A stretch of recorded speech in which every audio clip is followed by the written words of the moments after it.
Ecco, ancora un momento, è arrivato da poco direttamente dall'aeroporto. Gentili giornalisti della carta stampata, televisivi e radiofonici, la SD Morsan vi dà il benvenuto a questa conferenza stampa di presentazione del mago del ballon, che ritorna a Morsano sulla scia dei successi del passato, l'allenatore per la stagione 2011-2012, Mourinho Salvin!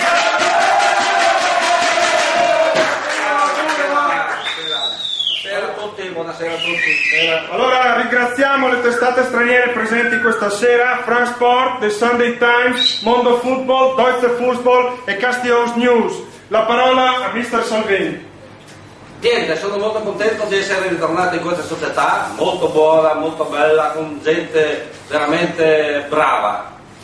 Buongiorno mister, Pino Scotto dalla Gazzetta dello Sport. Mister, quali sono le novità che lei porterà a Morsano? Ma niente, il gioco, il gruppo, il stare insieme. Ho parlato col presidente, per lui è una cosa importante mantenere queste prospettive. Buonasera mister! Buonasera. Buonasera, mi sono qui adesso. Pino del Corriere dello Sport. Mi scusi, che testata è lei? Corriere dello Sport, Va sono bene, famoso, va bene. dovrebbe conoscermi. Va bene, sì, la conosco. Alla luce di quanto ha messo il Plattute durante l'aggiornamento estivo, quali sono gli schemi tattici che metterà in campo quest'anno? Ma uno classico, quello che ho sempre adoperato, dove ho ottenuto sempre dei buoni risultati, 3-5-2. Bene, bene. Sara mister, Piazza Giornale Sportivo della Piazza del Pieris. Dica. Lei che ha maturato molta esperienza nel calcio nazionale, passando dai Gai, agli Unars, al Milan, all'Inter e attualmente al Morsan, la pensa che il ballone italiano sia ancora in crisi o se speranze di rifarsi? No, parlando con i mister delle società di Serie A, tipo Allegri, tipo il Trap, ritengo che il calcio italiano non sia in crisi, visto anche e considerato tutto che la società del Morsano adesso calcisticamente è riuscita ad ottenere un livello molto molto alto nel calcio. Mister, può dirci qualcosa sui giocatori? Qualche sorpresa, qualche asso nella manica?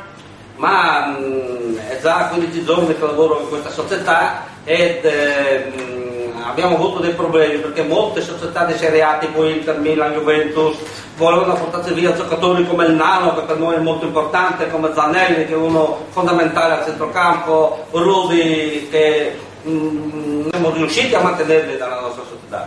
Bravo mister! Ma è vero che quest'estate era vicino al Milan o solo voci di corridoio? No, se devo essere Sentite, sincero, il Milan... un contatto con Galliani c'è stato? Sì, ma solamente a parole, poche cose. Il Milan per me è una società molto molto importante in Italia, naturalmente, come sappiamo tutti, però avrei preferito l'Inter, ma l'Inter aveva già l'allenatore e purtroppo sono venuto a Morsano in questa ottima società.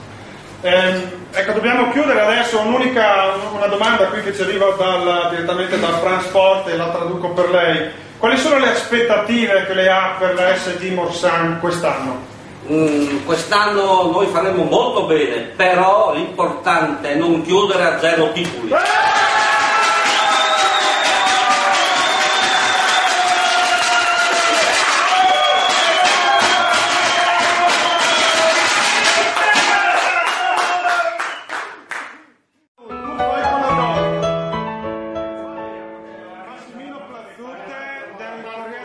Sì. Avrebbe solo la La conferenza stampa.